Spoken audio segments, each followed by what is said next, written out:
champion, Sicky. Hey, here I am.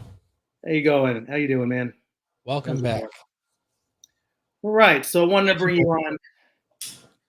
Thank you for having me back. Oh, you're welcome. I was desperate. Well, you sound like my ex-girlfriends. All right, so we wanted to bring you on. Why do I keep saying we? It's just me. I don't know why. Yeah, you're the guy. Yeah. So I wanted to have you on here to do our '90s throwdown. What? I like that.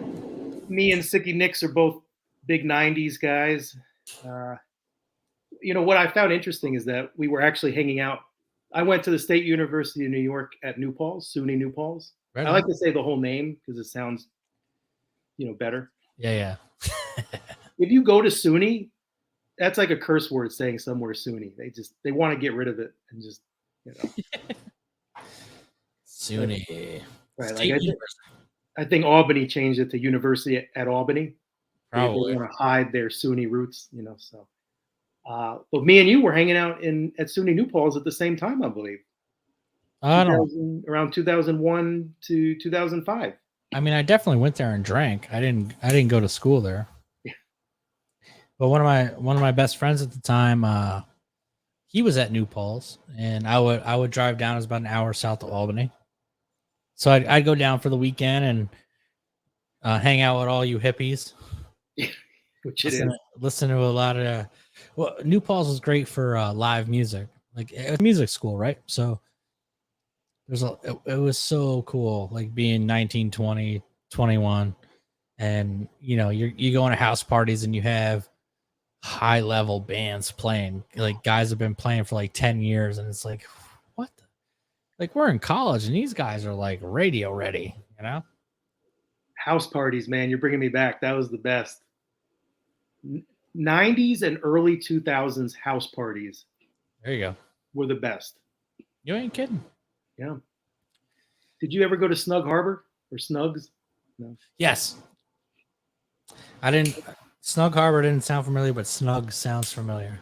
Yeah. I feel like I did. I mean, we're talking about 20 years ago, though. I mean, you can't even remember last week, can you? Well, I don't even know what day it is. Yeah, I can't remember today. So, I was texting someone on Sunday, and I'm like, yeah, I'm gonna tomorrow. I'm gonna, do the laundry and everything, and a normal Saturday. And you're like, it's Sunday. I'm like, oh, okay. Well, it happens to me all the time, and I can't remember what day of the week. The same thing happens to me. Let me get rid of this ticker here. All right. Well, I tell you, running the show and talking, I give you credit, man. It's not easy. All right, so we're gonna having fun. Yeah, we're gonna do our '90s throwdown. I'm gonna throw some '90s topics at you. All right, let's do it. Off the cuff. I don't know. Let's just tell everyone in the audience. I have no idea what you're even gonna ask me. No, he has no idea. I wrote them, and I don't even remember them. I wrote them a couple weeks ago, so I don't know. That makes sense. All right. Better movie, Mrs. Doubtfire or Home Alone? Oh, Home Alone, 100%. Like in what context? Like, did I enjoy? Which one did I enjoy more? What was a better movie? Like, there's no context on this show. Just answer the question. I would say the more influential is definitely Home Alone. Home Alone, 100%. Like, it's not even a contest. How many times did you watch? All right. How many times have you seen Home Alone? I mean, it seems to always be on during the holidays, so I've probably seen parts of it, 587 times. And Mrs. Doubtfire? 5? Yeah, 5. That seems high. Have you seen it 5 times? Maybe. But definitely not as much. Listen, the one scene in Home Alone where they're in the church and the choir singing and he's sitting down with the old man. Mm. If I had to pick one scene from both movies that I'd watch 100 times, that's the one. And Not for nothing. Mrs. Doubtfire was good. It was fun. It's not Home Alone. Home Alone was so influential, dude. Like that was when I was like 10 years old. Put it this way. My grandmother, my grandparents raised me. My grandmother would die laughing watching Home Alone. She didn't literally die, but Good. we were watching Home Alone and she would be cracking up. And she was like a hard person. She wouldn't, like, she's not someone that laughed a lot or was like super, like, thought things were funny. But Home Alone and Ace Ventura, those two, always cracking up. For me anyway, Home Alone, 100%. I'm gonna go Mrs. Doubtfire. What? Why? I don't know. I love Robin Williams. You know, and the scene where the drive-by fruiting where he hits him in the head with the fruit. There's a couple memorable scenes there. The ending is very sentimental. It's just a very solid movie. I mean, as a movie as a whole, I think that's the movie I would say is the better movie. So if you were stuck on an island and you had one movie that you can watch over and over, it would be Mrs. Doubtfire and not Home Alone. Let's move on to the next one. Do you want to agree with you? Am I supposed to agree with you on everything? That'll be great. Well, I mean, the people don't want to see us agree. Oh yeah, okay. Gotcha. Yeah. Noted. They want to see fighting. Got it. Me and Nick are actually in the same room. You think I'm in Boca? I'm in Boca. I'm not in Boca. He's over there, on the other side of this camera. Yeah. End of the show. We're fighting. All right. Better Wrestling Federation. Woo. WWE, WCW, or ECW? Well, first of all, if we're talking 80s, 90s, it's WWF. I thought in your text, I thought you had WWE. Did you put it? You go first. I do agree with you. It should be WWF for the 90s. No, I was WWE / WWF guy. You know, I think we're probably going to agree on this one. But I'll let you answer. But yeah, I would go WWF.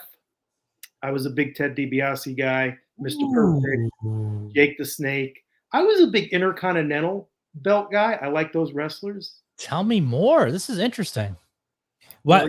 So what about the Intercontinental wrestlers did you like more than the other guys? I think I always like to be different. You know, everybody liked Hulk Hogan or Ultimate Warrior. Right. You know, and no, I like their gimmicks. I like their characters. I mean, how could you not love Jake the Snake? Right. And he just had this nonchalant kind of attitude. I heard he would just kind of like, you know, take a drag of his cigarette and then walk out, you know. He's a real piece of shit. But I love that piece of shit. Love him. Yeah, I mean, Roddy Piper, you know, was great. I'm wearing my Macho Man shirt. Oh, yeah. I mean, I like them all. I mean, it's not like I didn't like Hulk Hogan and Macho Man, but I liked those Intercontinental belt. You know what? I'll answer this too. I'll tell you this too. Do it. The Intercontinental belt guys, I think, were the better technical wrestlers. I will agree. Yep. I think back if we're talking like late 80s, early 90s, late 90s before the Attitude Era when like Stone Cold and Rock and everybody came up.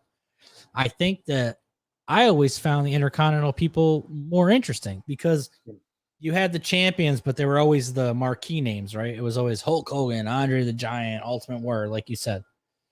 But the Intercontinental people were just as good, if not better, but they were also better wrestlers. Because, you know, Hogan has 5 moves. Like, right. It's Warrior had 1. Yeah, he did a fucking gorilla press. And that's all they just spent their 15 minutes in the ring, like getting the crowd work going. But you get the Which they were great at. They were great at that.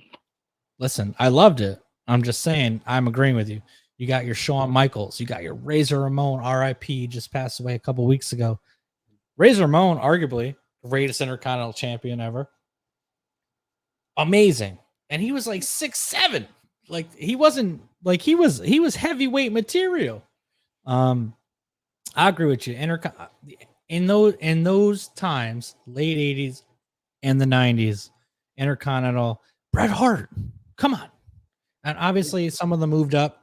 They Right. moved up to, but when they first got going, as far as the federations go, I mean, at that time, obviously WWF. Yeah. When you get into late 90s, early 2000s, when all the awesome people went to WCW, that was something. But when we were kids, man, I can't sleep on ECW because they were doing shit that nobody would do. Throwing people through tables, lighting people on fire, thumbtacks, New Jack coming off the second story. Like, it was wild. I think Dolph Ziggler is kind of a throwback to those guys. 6-time Intercontinental Champion, very solid technical wrestler, great at putting people over. I think he's a throwback, and I think that's why he's lasted so long. Look at you with the reference. Yeah. That was good. Yeah. Thought you'd like that. I would say, though, obviously, well, WWF wound up buying them both, but yeah. I think at that time, I think it was a great time to be alive, be a wrestling fan. Like, they were all good. They were all amazing. But yeah, the best, well, at the time, WWF. I wish they didn't buy them both out. But now you have the new stuff going on. You got AEW, you got NXT, you got all kinds of stuff going on. So. AEW, Ring of Honor, I think are actually, there is a big audience of people that miss the old days. And I think AEW is doing a great job of bringing back those great characters, great mic work. You know, your brother, right? Isn't he a wrestler? Yeah. Well, he's been hired by all of them. Like, right. He's worked for all of them. But I think AEW in specific and Ring of Honor, I think the two of them, they're doing exactly what you said. They bring back like the mic work. Yeah. They bring back the athleticism. I can't even say it. How do you say it? Athleticism. Yeah. Athleticism. Because a lot of WWE has turned into live action stuntmen. So it's like they talk for fucking 20 minutes. They do a 3-minute match. But if you watch like the AEW, and I'm not a big wrestling fan, by the way. But if you watch like AEW or you watch Ring of Honor, you're seeing like real athletes. Like, you're seeing these guys go 10, 15-minute matches. And it's like, they're not, there's like, there's 100 people in the world that can do what they're doing. And they're all work for those two companies. So, yeah, I mean, at the end of the day, man, WWF is kind of falling off, but back in the 80s and 90s, that was where it's at, baby. Yeah, man. And the theme music, all that. Yeah, man. And it was the same guy that made all the theme music. Yeah. So, dude. Love it. I'll never get tired of that theme music. Never. Oh, dude. Oh, and on the show, I want to say 2 weeks ago, right after Scott Hall passed away, Razor Ramon, we played his music, and I even said to Matt, because my show has Matt and John on it, and I was like, Matt, tell John whose theme music in WWF 2000 or whatever it was called, the video game, you could create your own character, but my theme music was always Razor Ramon's. When that glass breaks, man. Oh yeah, when you got Stone Cold, forget about it, dude. It set you off. So yeah, dude. Oh, this is this is a fun conversation, bro. Yeah, man. Would that be your favorite one? Would that be your favorite theme song, Razor Ramon?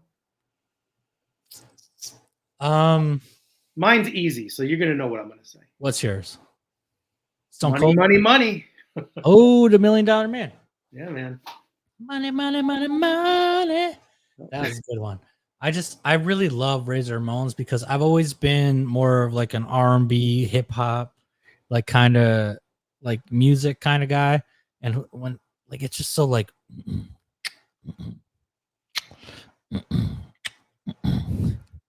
boop. It was kind of like the bass. It's like, yeah, it was like the bass like kind of guy. You're like, oh, this guy. It's like slow and methodic. Like, this guy's gonna come out. Oh, but then the other part comes. It was like dun dun. When that part comes in, And you're like, fuck, man. It was a whole vibe. It's a whole vibe. And then on top of that, like you just said, Stone Cold, dude. Stone Cold, like a couple years later, when Scott Hall went to WCW, did the NWO stuff, like that glass break, forget about it. That I think Stone Cold has the best entrance music ever as far as reactions go. Because once you heard that fucking glass break, dude, you knew it was on. And he comes out, wow, wow, wow, wow, you know. And my brother pointed out that they're the same song. Really? I didn't know that. Dun dun dun dun dun. And Stone Cold was dun dun dun dun dun dun dun dun. It's just a sped up version of it. It's like, oh man, you just ruined it. But he's right. It's still great. Forget about it. Oh, and you know, DX. Come on. Yeah. What do you got? I know you got a couple other things lined up here. We could do a whole show on wrestling, and I'm sure we will. Oh, and we could bring in wrestlers if you want. I'm all for that. Let's go. My brother has, you know what's really fucking weird? And this is kind of it's a surreal thing. I'm just going to tell you right now. I'll be talking to Greg. Well, I'm sorry, Fox Vineyard. And he'll be like, yeah, you know, I spent all weekend driving Booker T around and I took him to the airport and I'm like, what? He's like, yeah. And then, he's like, yeah, I wrestled Tatanka this week. And no big deal. No big deal. We had 3 matches. Like we did Friday, Saturday, Sunday nights. And yeah, he texts me. He's like asking me like what I'm up to this. I'm like, what are you talking? Are you for real? He's like, yeah, I had a match with Marty Jannetty. I remember I wanted to get Marty Jannetty to come to my my friend's bachelor party back in the day. I messaged him on MySpace. He'll do it. Like that guy has nothing going on. Yeah. Well, actually, this will be my friend's second marriage, so maybe he can come to this wedding. Well, it would have worked out the first time if you had got him on the hook. If Marty Jannetty had been there, so it would have all worked out. Yeah. And, yeah, I mean, when my brother was, I want to say like 3 years in, he was training with Tommy Dreamer, the GOAT of ECW. And he's like, yeah, I'm like, he calls him up. He's like, yeah, I want to do a match. Like, you got anything available? And Tommy's like, yeah, come down. Greg goes down and just gets fucking hit with the cane. Like Sandman comes in, hits him with the cane. Tommy Dreamer hits him. Bam, bam, bam, bam. Oh my God. Like, 20 years ago, we were on a trampoline doing suplexes, wishing that we could meet these people. And now you got them on your phones? You got them on your contact list? What? Earl Hebner? The referee, Earl Hebner? You have him, you can call him and say Merry Christmas? Like, it's so weird to me. Wow. I find that's fun though. I mean, when you get older, you're kind of able to, kind of live your dreams a little bit. Like, hey, you want to go? He's living that dream. Oh, it's so cool, man. Yeah, that's awesome, man. Really awesome. Yeah, sometimes I wonder about. Before I say that, I love the old '90s managers too. Cannot leave them out. Like Mr. Fuji, cannot leave them out. Mr. Fuji. Yes. The managers. Who else is really good? Bobby Heenan, Jim. Yes, Bobby the Brain, baby. Jim Cornette. Who was the other? Jimmy the Heart Neidhart or Jimmy? What was his name? Oh, Jimmy Hart. Jimmy Hart. Yeah. Oh, man, dude. I met Jimmy Hart. Sensational Sherry. Yeah. You met Jimmy Hart. Yeah. So Hulk Hogan lives in Florida. He lives in Tampa. And I want to say 4 or 5 years ago, maybe, he has a Hulk Hogan shop. Actually, here you go. Oh wow. Hogan Speed Shop, Orlando. So he has a shop in Clearwater. He lives in Clearwater. He has a bar and a shop.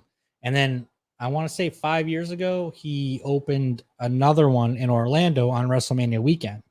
And so my brother, I have friends up there, and he was in town. My brother flew down for it because he had some matches. Because what they do, I don't know if you know this, but a lot of the small federations that aren't WWE follow WrestleMania. So whatever city WrestleMania is in, it's like a whole week long thing, which is amazing.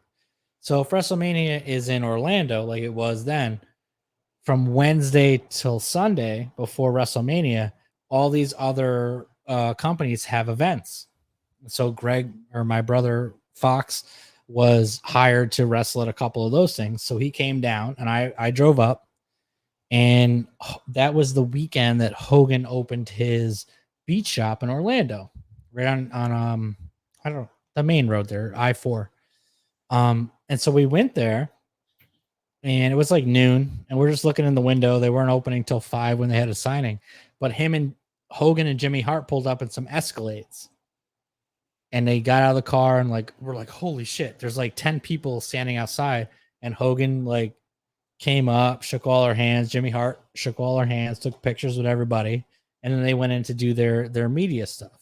It was amazing because my brother's biggest influence is Hulk Hogan. He has literally 100 different Hulk Hogan action figures, like every single one that's ever been released. Like that's his idol. And it was the greatest day of my life because for 7 hours, my brother didn't talk. Wow. Does Jimmy Hart really sound in real life like he does on TV? Yeah. Yeah. That's not like a fake voice. That's his voice. No, he was like yeah, he was really nice too. He was, and they were both really nice, dude. It was a great experience. Like, and I know a lot of people have bad experiences with some of these people, but it was so cool. And to see my brother like shake Hulk Hogan's hand, and he didn't like listen. Next time he's here, we'll hang out, and my brother will talk about wrestling nonstop. I'm fine with that. As long as you let him. I mean, we should have your brother on one of our shows. You know? Oh yeah, for sure. I think like he's been in the industry for 12 years. Like it's so interesting. But for like 6-7 hours after he met Hulk Hogan, he was so starstruck for all day. It was amazing. It was like crazy. I really think that Ted DiBiase had an influence on me. I think some of my personality is comes from looking up to that character. I think I ask myself, WWTD, what would Ted DiBiase do? I think he might have his phone number. Like he's worked out with Ted DiBiase before. Well, the answer to that question is always kick the basketball from the top. Yeah, it's crazy. Yeah, we can do a whole wrestling episode for Cross the Streams, bro. We'll have Fox on, dude. He'll blow your mind. That's all. Rob Van Dam, he was one of the children on one of those. When Ted DiBiase used to do that with kids in the audience, one of them was Rob Van Dam. No kidding. Yep. I didn't know that. Yep. That's wild. Now you know. So what's your opinions, WWF? Yeah. All right. Okay, we got better TV show, Saved by the Bell or Family Matters? Now this one's tough. I want you to go first. Again. All right. Well, the WWE in the 90's, that was easy. That was like, yeah. But this one's tough. I want to hear your opinions on this. I'm going to go Saved by the Bell. And why? I came home the other day, and I don't know what channel it was, but Nancy had Saved by the Bell on. I'm like, are you watching Saved by the Bell? This is awesome. And I sat down and watched it for probably like at least half an hour. Both of us did. Family Matters, I don't know if I would have as much of like that. I mean, I would still have nostalgia, but Saved by the Bell is so much nostalgia, to that Saturday morning show. I think the Saturday morning part of it is the biggest part of it. So I'm gonna go Saved by the Bell. Oh, that's pretty. That's not a bad. It's not a bad synopsis. Like, because if I remember, like, Family Matters was like part of TJF, right? Like it was part of the Friday night. Well, that's true. Friday night, Saturday morning. Yeah, but so what else? What else was on with family? Like on Friday nights, it was like, was it like Full House, Family Matters, I was Dinosaurs? gonna say dinosaurs. Yeah. It's tough.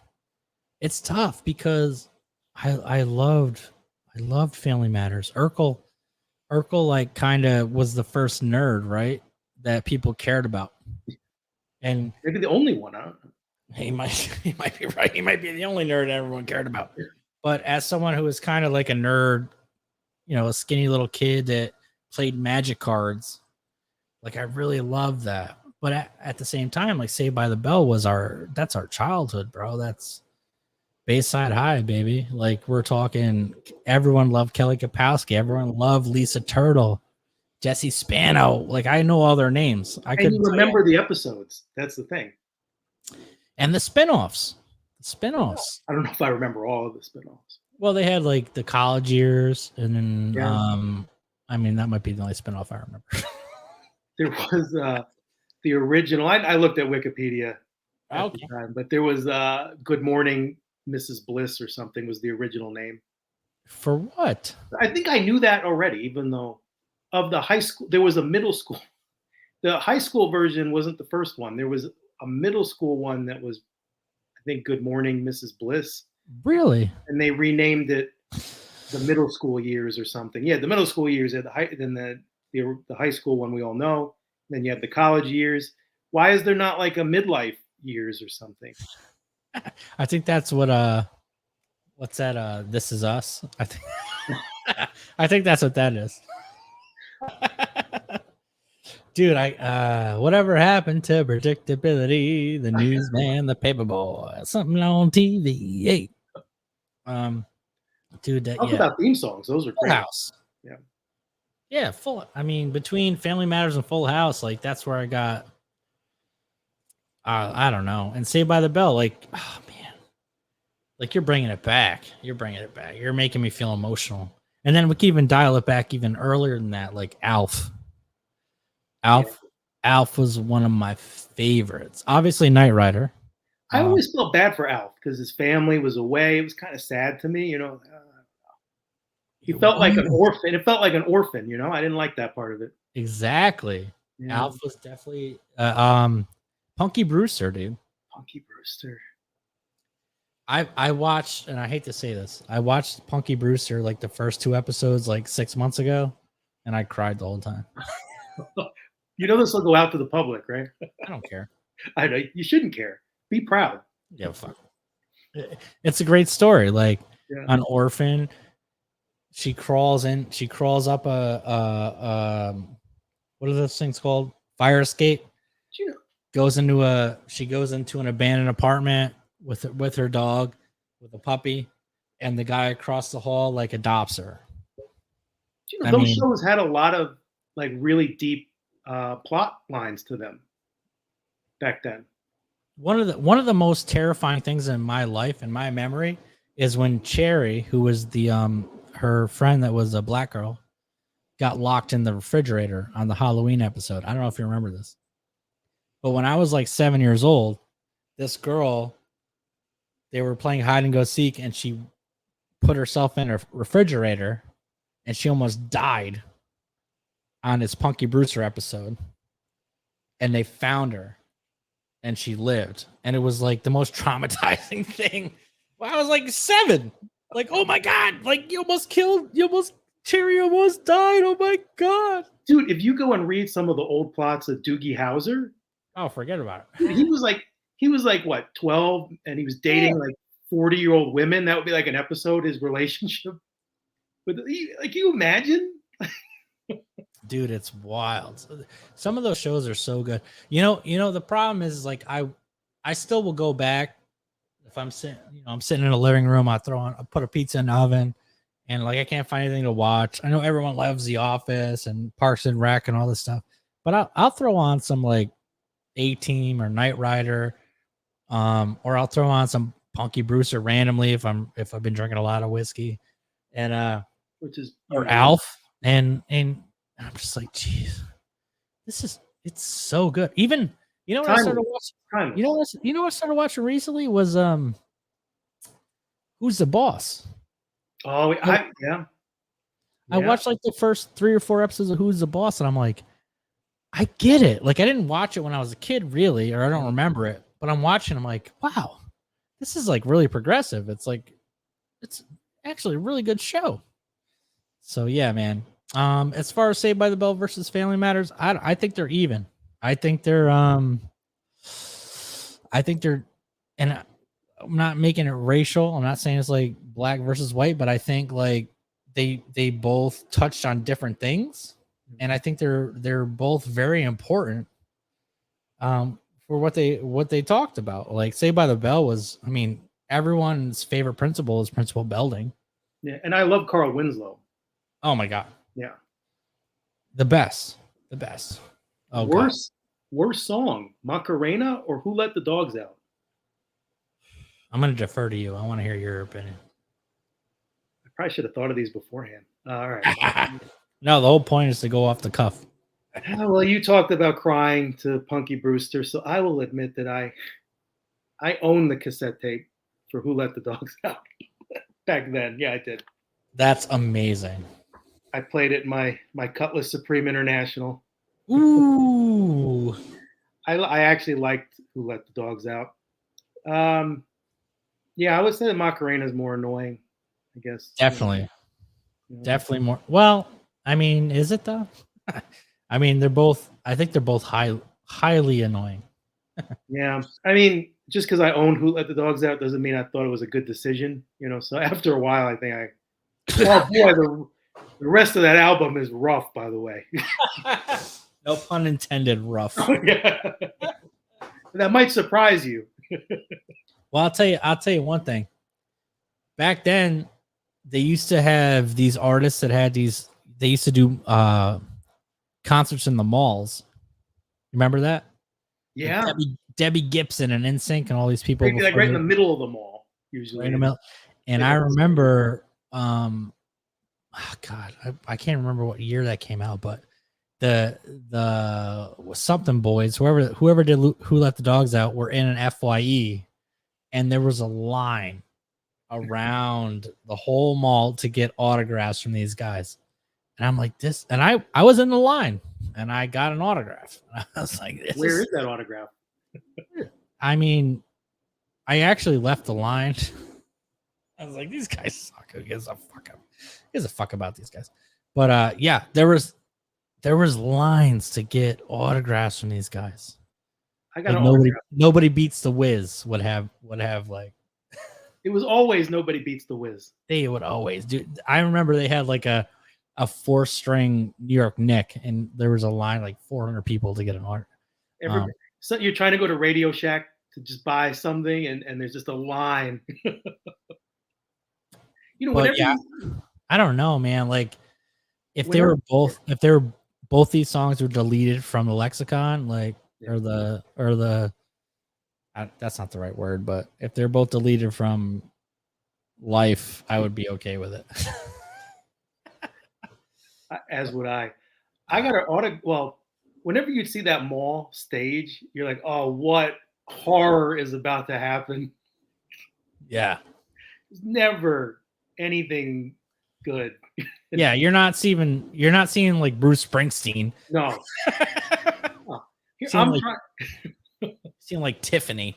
I'm just trying to go to Dick's Sporting Goods to buy a jersey or a bat or something. And I gotta just kind of, you have to like go around all the chaos of like, You got all Coolio's bodyguards like, bro, I just want because you couldn't whatever you wanted, you couldn't buy it online at the time. You had to get it at the mall. I'm just trying to get a batting glove. Coolio's You know what's even worse? Mambo number 5. Oh, that should have been on there. I would rather hear the Macarena than Mambo number 5. Is that? I don't know. That song probably would be a problem because it's like a little bit of this girl, a little bit of that girl. That would be a problem. Yeah, but us white people don't, like most of us don't speak Spanish. I mean, I know you do and I do. Mambo number 5, I'm pretty sure was in English. Oh yeah, but he basically did the DMX thing, right? Or DMX took their thing. I remember he's like a little bit of Monica in my Jessica, life, and a a little bit little of bit of Jessica in my, like he's talking about blowjobs, bro. Yeah. Tiffany, Kanisha, Kadita, Badita. I have an autograph story. Oh, here we go. So me and my sister, it's my sister's favorite comedian and one of my favorites. Probably not my number one, but up there, Nick Swardson, Yes. Grandma's Boy. And for her birthday, we went to Caroline's Comedy Club. On in Times Square. Yeah. Yeah. And I went down there. We went to the show, watched the show. It was his last show of the tour. So I thought maybe we'll get a chance to like, if we, well, he actually said during the show, oh, he'll hang out with people, after the show. So we waited outside. There wasn't really anyone around us. We waited for a while, and then security came over. I saw security. They came over to us. They said, Nick left. And I'm like, oh, she's disappointed. We waited, and I see him looking at us, and he's like texting somebody, on his BlackBerry at the time or whatever. And, on his chocolate. Yeah, on his chocolate, and he's looking at us, and I'm like, let's hold on. Like, I feel like there's something happening here. Like, why would he be looking at us and texting? Sure enough, Nick Swardson comes walking down the sidewalk, and I didn't even see him. He had a hat on. He's from Minnesota, so he had like a Vikings hat, and I'm like right in front of him. Like, where is he? Where is he? And I'm like, do you see him? And he's like right in front of my face. And he took photos with us. So I don't know how much you know his stand-up, but he does a joke about John Stamos. Okay. That when he dies, he wants to pay a lot of money for John Stamos to come to his funeral. Okay. So people will be like, "Oh, Nick is gone. Oh, it's so sad. Nick, I can't believe Nick is gone." Is that John Stamos? That sounds about right. Yeah. So I brought a headshot of John Stamos for him to sign. Dude, what are you, like 12 and you brought that? That's brilliant. Yeah. He said no one ever did that before. He called it epic. That's amazing. I mean, I'm thinking that's amazing. Yeah. See, that's how you know. That's how you know you're a fan, bro. If you bring something that's like tying back to something he said, dude, that's awesome. That's awesome. Great moment. So, do you have a picture of John Stamos signed by Nick Swardson? I do. Yes. And I'm the only one that has that. That should be an NFT. I could probably get like what, 10 billion? Yeah, at least like 45 million, I think. Damn, I could retire off of that John Stamos photo. You probably could. I mean, to look into that. That's real. I don't even have to do this show anymore. I can just. Well, we can do it, but we'd have like a budget.